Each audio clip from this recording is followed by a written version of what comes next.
গোটা pregnancy journey থেকে শুরু করে টোটাল ১ বছর কোনো স্কিন কেয়ার করিনি। সঙ্গে মানে স্কিনের যত্ন থেকে শুরু করে হেয়ারের যত্ন কোনোটাই কিন্তু নিইনি।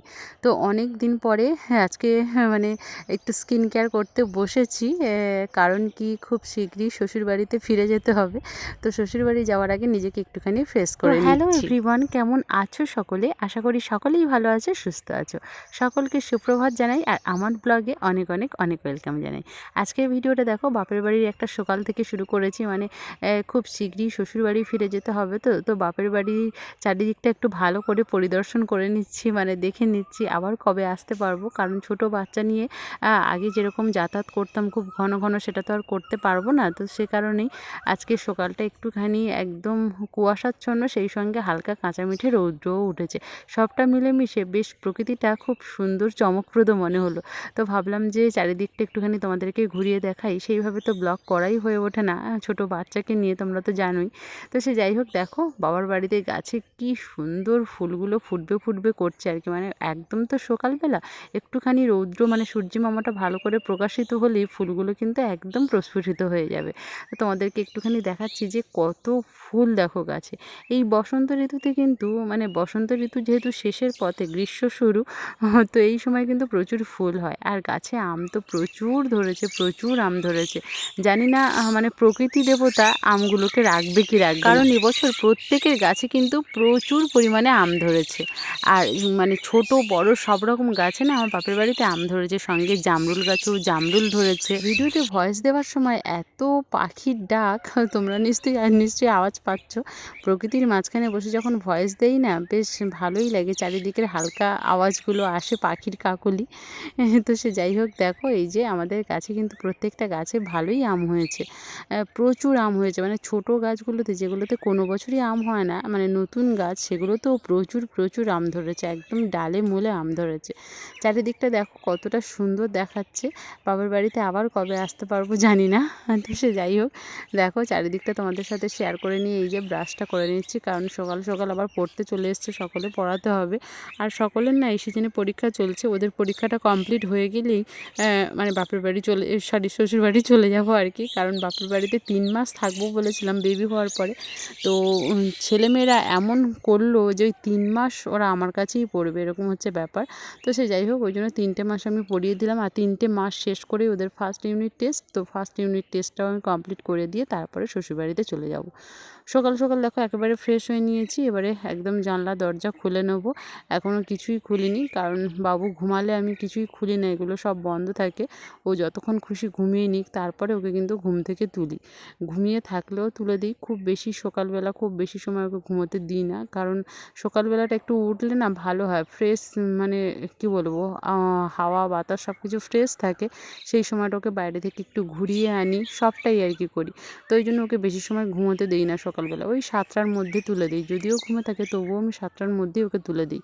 তো সে যাই হোক, দেখো ওই যে ও ঘুমাচ্ছে, আর ঘুমাতে ঘুমাতে উঠেও পড়েছে, আর ওই যে খেলা করছে। আর সকালের টাইমটা ও ভীষণ খেলা করে। একদম যখন থেকে ঘুম থেকে ওঠে প্রায় 2-2.5 ঘন্টা কোনো কথা বলতে হবে না, ও ভীষণ খেলা করে। ওই জন্য পড়াতেও আমার সকালের টাইমটা সুবিধা হয়। আর 8:30 পৌনে 9টার দিক থেকে ও একটু কান্না করে, তার মধ্যেই আমি ওদের পড়া ধরা থেকে পড়া দেওয়া সবটা রেডি করে নেওয়ার চেষ্টা করি। আর এই যে দেখো বিছানাটা গুছিয়ে নিচ্ছি। আবার এক জায়গা থেকে না আমার পুরো কি বলবো, এক জায়গা থেকে আরেক জায়গায় গিয়ে আবার সমস্ত জিনিসপত্র সাজিয়ে গুছিয়ে রাখা। পুরো যাযাবর জীবন। বিয়ের পর থেকে আমি একরকম বলতে পারো যাযাবর জীবনই পালন করছি। বাপের বাড়ি শ্বশুরবাড়ি, বাপের বাড়ি শ্বশুরবাড়ি, এমনি করতে করতে না আর পেরে উঠছি না, আর ভালো লাগছে না। সবটা মিলেমিশে এবার যেন খুব ক্লান্ত লাগছে নিজেকে। এবার মনে করছি যে যাই হয়ে যাক না কেন, স্টে করব অবশ্যই শ্বশুরবাড়িতে। আর বাপের বাড়ি শ্বশুরবাড়ি করা যাবে না। এমনি বছরে 2বার কি 3বার যেমন আসতে হয় সেরকমভাবেই আসবো। আর সেইভাবে এসে এই যে মাসের পর মাস থাকা, এই ব্যাপারটা আর হবে না। কারণ সব কিছু কমপ্লিট, মানে বাপের বাড়ি থাকা কমপ্লিট। বেবি হয়ে যাওয়ার পরে যে থাকা হয়, তো সেটা কমপ্লিট। আর এখন সেভাবে আসলেও থাকা হবে না। তো সে যাই হোক, দেখো এই যে ওর সকালবেলা ঘুম থেকে ওঠার পরে আমি এই যে হিমালয়ার হুইপ দিয়ে ওর মুখটা ভালো করে ক্লিন করে মুছিয়ে দিই।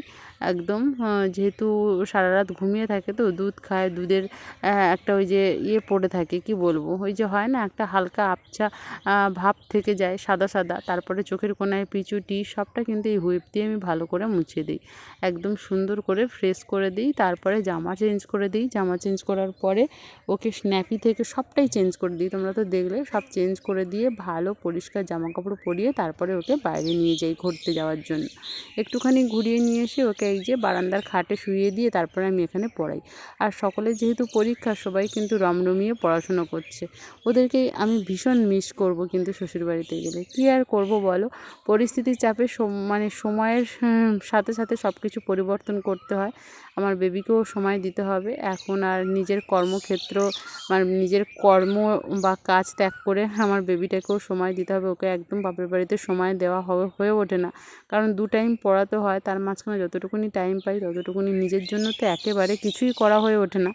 যেহেতু শ্বশুরবাড়ি ফিরবো তাই ভাবছি একটুখানি স্কিন কেয়ারটা করে নিই। স্কিন প্রচণ্ড ডাল হয়ে গিয়েছে। প্রেগনেন্সি থেকে শুরু করে একদম পুরো এই যে বেবি হওয়া পর্যন্ত কোনো দিন মুখে নর্মাল একটু ফেস ওয়াশ ইউজ করা ছাড়া কিছুই ইউজ করিনি। তাই ভাবলাম একটু চলো স্কিনটা একদম ভালো করে সুন্দর করে ক্লিন করে নিই। প্রথমেই দেখো একদম ঘরোয়া উপায় যেহেতু ক্লিন করছি, না কোনো ফেসিয়াল না কোনো কিছু, আর না কোনো ফেসিয়াল প্রোডাক্ট আমি পছন্দ করি। হ্যাঁ, তো স্কিন যেমনই হোক, সেটা কালো বা ফর্সা, আমার স্কিন আমি অবশ্যই সেটাকে ভালোবাসি, সেটা যেমনই হোক।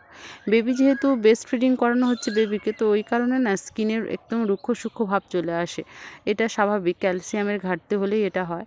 তো সেই কারণে দেখো আমি ভালো করে প্রাকৃতিক বা ন্যাচারাল উপায়ে প্রথমে একটা টমেটো দিয়ে ভালো করে মুখটা ক্লিন করে নিলাম। তারপরে আলুর রস নিয়েছিলাম, আলুর রসের সাথে বেসন নিয়েছিলাম, আলুর রসের সাথে বেসন দিয়ে ভালো করে মুখে লাগিয়ে বেশ কিছু সময় রেখে ভালো করে শুকিয়ে নিয়ে তারপরে দেখো ভালো করে মুখটা জল দিয়ে ধুয়ে পরিষ্কার করে নিয়ে চলে এসেছি। এখনই মনে হচ্ছে মুখটা অনেক ফ্রেশ, কারণ আলুর রসটা না ভীষণভাবে এফেক্টেবল একটা জিনিস, স্কিনের জন্য ভীষণ কাজ করে, একদম কথা বলে এরকম একটা ব্যাপার। তো সে যাই হোক, তারপরে দেখো আমি এই যে লোটাসের স্কাবারটা একটু ব্যবহার করি, মানে মোটামুটি ব্যবহার করা হয়। তো যেহেতু প্রেগনেন্সি জার্নিতে ব্যবহার করিনি, তারপরে নতুনই এটা কিনেছি। তারপর দেখো ভালো করে এই যে মুখটাকে একদম স্কাব করে নিচ্ছি, ভালো করে স্ক্রাবিং করে নিচ্ছি, একদম ডলে ডলে যতটা পারা যায় আর কি।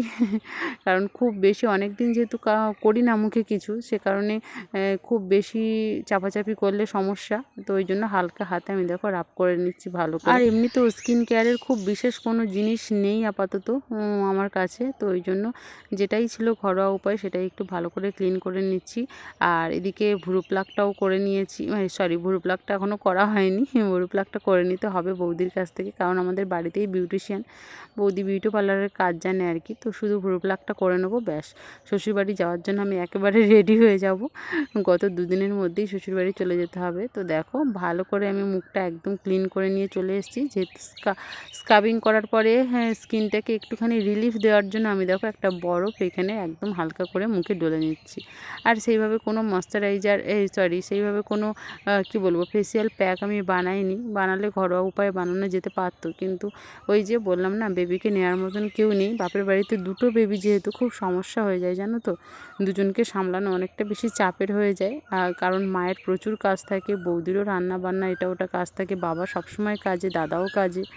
ওই জন্য দেখো মুখে স্কিন কেয়ারটা করেই তারপরে বৌদিকে একটা সবজি কেটে দিলাম ঝটপট করে। এখানে দেখো একটা শুক্তো মতন হবে, উচ্ছে দিয়েছি, কাঁচকলা দিয়েছি, পেঁপে দিয়েছি, আলু দিয়েছি আর সজনে ডাঁটা সব দিয়ে বৌদিকে দিয়েছিলাম। দুপুরে রান্না বান্না করে খেয়ে দিয়ে একটুখানি রেস্ট নিয়ে তারপরে রেডি হয়ে গিয়েছিলাম। এই যে আমার বাপের বাড়ির ওখানে মেলা রয়েছে, ওই যে বাসন্তী পুজো উৎসব আর কি, তো বাসন্তী মেলাই হচ্ছে।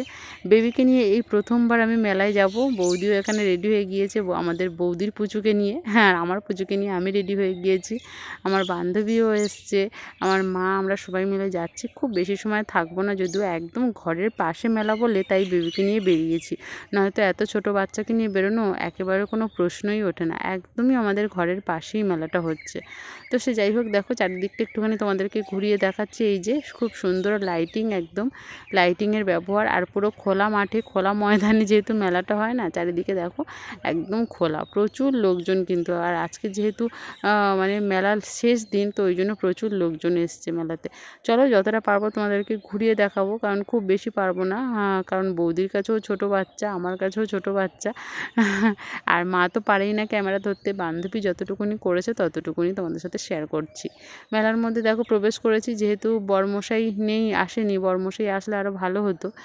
আর বেবিকে নিয়ে তো একা সারাক্ষণ সামলানোটাও খুব চাপের হয়ে যায়। আর আমার মাও বেশি সময় নিতে পারে না ছোটো বাচ্চাকে।